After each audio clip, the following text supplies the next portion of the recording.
29 अगस्त 2025 को टर्की ने घोषणा की, इजराइल के साथ सभी व्यापार सस्पेंड कर दिए गए हैं। टर्की के बंदरगाह अब इजराइल के जहाजों के लिए बंद रहेंगे। नियुक्त जहाज अब इजराइल के बंदरगाहों पर नहीं रुकेंगे। और टर्की ने अपना हवाई क्षेत्र इजराइल के सरकारी सैन्य विमान और वहां पहुंचने वाले हथियारयुक्त फ्लाइट्स के लिए बंद कर दिया है। टर्की सरकार का ऑफिशियल स्टेटमेंट और अंतर्राष्ट्रीय मीडिया रिपोर्ट्स इन कदमों की पुष्टि करते हैं। टर्की इजराइल रिलेशन पिछले 2 दशकों में उतार चढ़ाव भरा रहा है। डिप्लोमेटिक कनेक्शन और इकोनॉमिक रिलेशन समय समय पर सुधरे हैं, लेकिन पॉलिटिकल विवाद, खासकर गाजा पर इजराइल की पॉलिसी को लेकर टर्की की तीव्र आपत्ति कभी कम नहीं हुई। हालांकि हाल के गाजा कॉन्फ्लिक्ट और ह्यूमैनिटेरियन नुकसान ने ग्लोबल पब्लिक ओपिनियन को झकझोरा, जिससे अंकारा ने मजबूत डिप्लोमेटिक स्टांस दिखाना शुरू किया और अब वह स्टांस रियल इम्पैक्ट में बदल गया है। सभी ट्रेड सस्पेंड। सरकारी बयान के मुताबिक पूरा इकोनॉमिक और कमर्शियल रिलेशन सस्पेंड किया गया है। इसका असर सीधे व्यापार, एक्सपोर्ट इम्पोर्ट चैनल्स और जॉइंट इंडस्ट्रियल प्रोजेक्ट्स के फ्यूचर पर पड़ेगा। पोर्ट्स और सी रूट बंद। इजरायली फ्लैग वाले जहाज टर्किश पोर्ट में प्रवेश नहीं कर पाएंगे। साथ ही टर्किश फ्लैग वाले जहाजों को भी इजरायली पोर्ट में जाने से रोक दिया गया है। एयर स्पेस बंद। सरकारी और मिलिट्री फ्लाइट्स, खासकर आर्म्स कैरिंग फ्लाइट्स के लिए टर्की का एयर स्पेस बंद कर दिया गया है। सिविल इजरायली कमर्शियल फ्लाइट्स पर इसका क्या असर होगा? कुछ टेक्निकल जटिलताएं हैं। कुछ रिपोर्ट्स के मुताबिक इजरायली कमर्शियल एयरलाइंस अभी भी टर्किश एयर स्पेस से गुजर रही हैं। ह्यूमैनिटेरियन और नैतिक आपत्ति। टर्किश नेताओं ने इजरायली गाजा ऑपरेशन के खिलाफ कड़ा बयान दिया है। अंकारा ने जेनोसाइड जैसे शब्द भी इस्तेमाल किए। इससे पब्लिक ओपिनियन और राजनीति पर दबाव बढ़ा है। अंतर्राष्ट्रीय डिप्लोमेटिक रणनीति। टर्की अब अपने जियोपॉलिटिकल प्लेटफॉर्म को एक प्रमुख मुस्लिम वर्ल्ड पक्ष के रूप में स्थापित करना चाहती है। इस तरह की कड़ी कार्रवाई आंशिक रूप से यही दिखाती है। अंदरूनी पॉलिटिकल जरूरतें। राष्ट्रपति और पार्टी के स्ट्रैटेजिक फायदे के लिए कड़ा रुख अपनाना, खासकर इलेक्शंस या डोमेस्टिक सपोर्ट बनाए रखने के लिए प्रभावी होता है। मिलिट्री लॉजिस्टिक लक्ष्य। आर्म्स सप्लाई रोकना या कड़ी निगरानी करना, ताकि एग्रेसर के लॉजिस्टिक राउट्स को सीमित किया जा सके। प्रोडक्ट्स और फ्यूल प्राइसेस।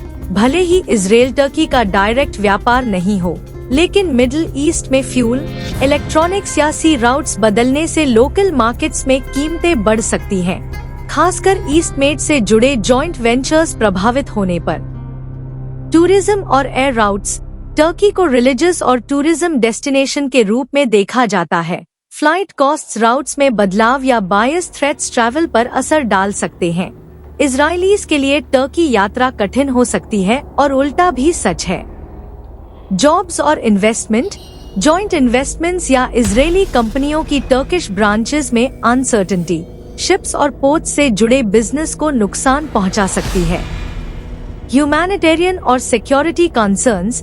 टेंशंस बढ़ने पर पूरे इलाके में आर्म्ड अनरेस्ट, बॉर्डर्स पर मिलिट्री प्रिपरेशंस और अपेक्षित रेफ्यूजी ह्यूमैनिटेरियन प्रेशर देखने को मिल सकती है। अगर टर्की के कदम लॉन्ग टर्म रहें और इजराइल भी काउंटर मेजर्स अपनाए, जैसे डिप्लोमेटिक मिशंस कम करना या इकोनॉमिक सैंक्शंस, तो डायलॉग का रास्ता बंद हो सकता है। निकट भविष्य में मिडिल ईस्ट में और अधिक टेंस फेजेस देखने को मिल सकते हैं। इंटरनेशनल मीडिएशन में टर्की कुछ शर्तें रखता है। ह्यूमैनिटेरियन एड सुनिश्चित करना, लिमिटेड आर्म्स फ्लो को नियंत्रित करना आदि।